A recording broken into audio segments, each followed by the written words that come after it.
Everyone, welcome to the show. I have more Trump regrets to share with you, more voters entering the find out phase. So before I get into this, all the latest, please do me a huge favor. Click the subscribe button below this video. It is free for you. Really, really helps the show. So, first up is a Cuban American woman. She voted for Trump and now she's regretting it because her husband was recently deported.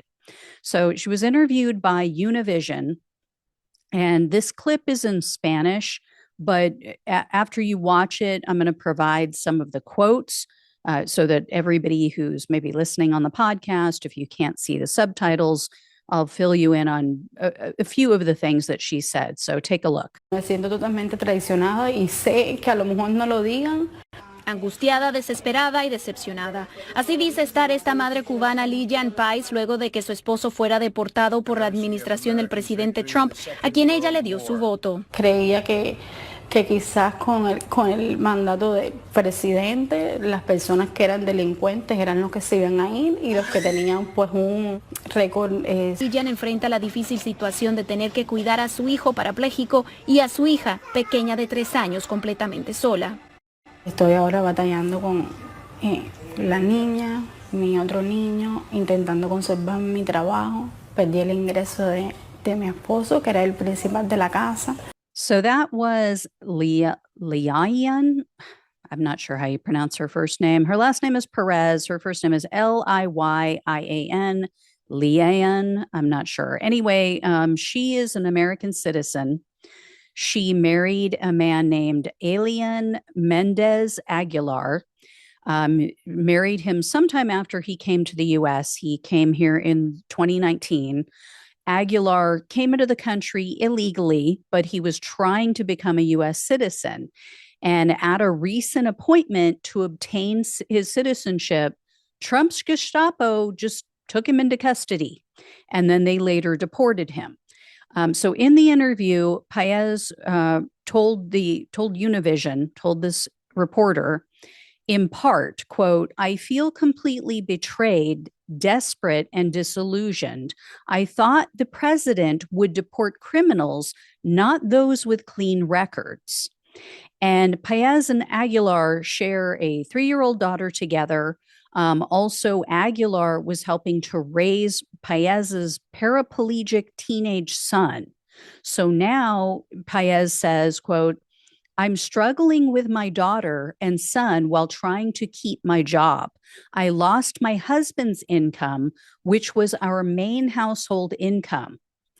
And for those on the podcast, Paez was crying during parts of this interview. She is clearly very distraught. She is scared. I don't know what to say with some of these people, right? I get she's a busy mom. I get that, she probably is not paying close attention to politics. But when something could affect you directly, when it puts your family at risk, you damn well better make sure that you make the time to research who you're voting for, especially if they keep talking about mass deportations. And it's the kids who are going to suffer the most because of her careless decision. Next up is a regret from France 24 news outlet. So they spoke with people involved in the movie business, and a longtime producer, this person asked not to be named for obvious reasons, but this person told the France 24 that Trump's tariff threat on movies that are, I'm sure you guys all know about this. He said, we're going to slap 100% tariffs on any movies made outside of the U.S. So this person said that this threat has been, quote, catastrophic for confidence, and, quote, investors, particularly foreign ones, don't want to get burned down the line. He's killing us. Yeah. And this is someone who voted for Trump twice. So hard to have sympathy for him or her. I'm assuming it's a him, but it could be a her. Another man who voted for Trump is Randall Countryman. So at 55 years old, this guy still has student debt. And because of a criminal history, he was saying that he has trouble finding a job. So countrymen's now concerned about Trump garnishing wages to pay back student loans. And he told the Associated Press that he wishes the government would consider borrowers on a case-by-case basis. And he said, quote, I kind of wish I never went to school in the first place. And although Countryman didn't say he regrets his vote for Trump, he is definitely about to enter the find out phase. You know, this student debt issue is a big deal. And as we all know, Trump is going to make it much harder for people. In fact, this debt issue has a lot of Trump voters freaking out. So a Twitter user thought he was replying to a Trump post. In reality, he was replying to a Trump fanboy account. But anyway, he wrote, quote, I do support President Trump. Please listen carefully. The student loan debt you are going after put my daughter in tears. Her credit score dropped, and she voted for you, sir. She doesn't have a job and still lives at home. Where is my stimulus check? Don't abandon us now. Yeah, a lot of exclamation points in that post, even when he was asking a question. And yeah, I'm assuming he was saying don't abandon us now, but it did say abandon us. So for those on the podcast, I am not high. I read these as they're written. That's what this guy said.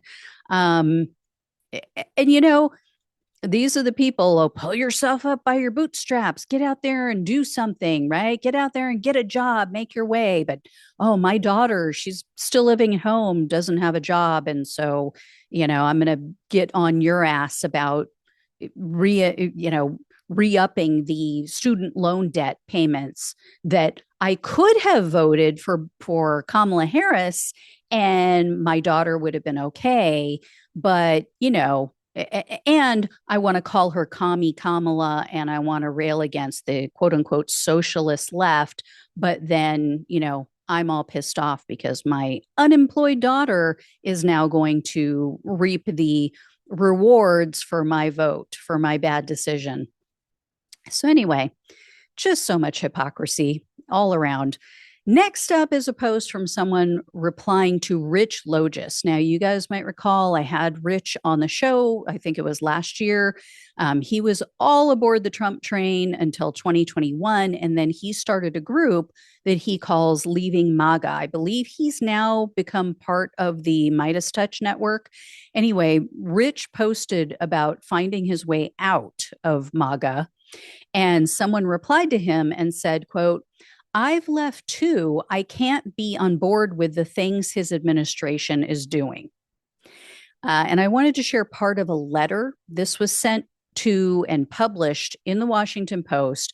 It was written by a Kansas man. His name is Michael Betts. I'm giving his name because he obviously put it on the article, so he's not worried about having his name out there. But he wrote, quote, millions who voted for Donald Trump are now saying we didn't vote for that. We didn't vote to take back the Panama Canal, nor for America to control Greenland, or to rename the Gulf of Mexico, or to try to make Canada the 51st state. Most people think this is just plain foolish, and they are right. And we certainly did not vote to end FEMA or the Department of Education or the Federal Deposit Insurance Corporation, to name a few. No, we didn't vote for any of that. We voted for him because he promised to cut grocery and gas prices in half. We voted for him believing he was going to make our lives better. We've also voted for him to keep us out of wars. So the possibility of sending American troops to Gaza to build some sort of Riviera in the Middle East is not what we voted for, and we worry. As for mass deportations, we didn't think he was serious about that either. And most of us didn't think he was really going to impose tariffs and possibly start a global trade war. And now we are fearful of what that will do to the cost of food and everything else we buy. Nor did we think that people working for the federal government would lose their jobs. And now a lot of us are appalled at the thought of so many people being fired for no good reason. And the thought of others, such as former special counsel Jack Smith, actually being prosecuted. No, most of what has happened in the past few days are things we did not vote for. If we had known, many of us would have voted differently. I mean, maybe pay attention. Maybe listen to the other side for once instead of accusing us of having Trump derangement syndrome. Maybe when we tell you to go read Project 2025, go read frickin' Project 2025 because it was all in there. And oh, we didn't think he was serious about mass deportations. Were you not paying attention during his first presidency, his first term? Were you not paying attention when he took children, even babies, away from their parents, hundreds of whom have still not been reunited with their families, who are lost forever, who could be in the hands of sick child predators at this very moment? I mean, it is infuriating that these people heard what he had to say and still just weren't like, oh, well, he probably won't do it. So I'm going to vote for the guy who I think won't do what he's saying. What a concept. Jesus. Anyway, yeah, I know I want to break bread with these people. I want to embrace them. I just they have to understand that a lot of us, most of us, probably all of us, want to pull our freaking hair out with this shit because it is infuriating that you saw the stop sign up ahead and you hit the gas. So anyway, I will have more of these. I will have more Trump regrets for you come next week. I will be off on Monday for the holiday. I will have an interview for you, though, with somebody that you will find very interesting. So keep an eye out for that, guys. I hope you all have a good holiday, Memorial Day weekend and day. For those in other countries who don't celebrate, just celebrate for us. Throw one back for us. Anyway, thank you all so much for watching and listening. Please like, please share, and subscribe. Please donate if you can. Love you all. Take care. Talk with you soon.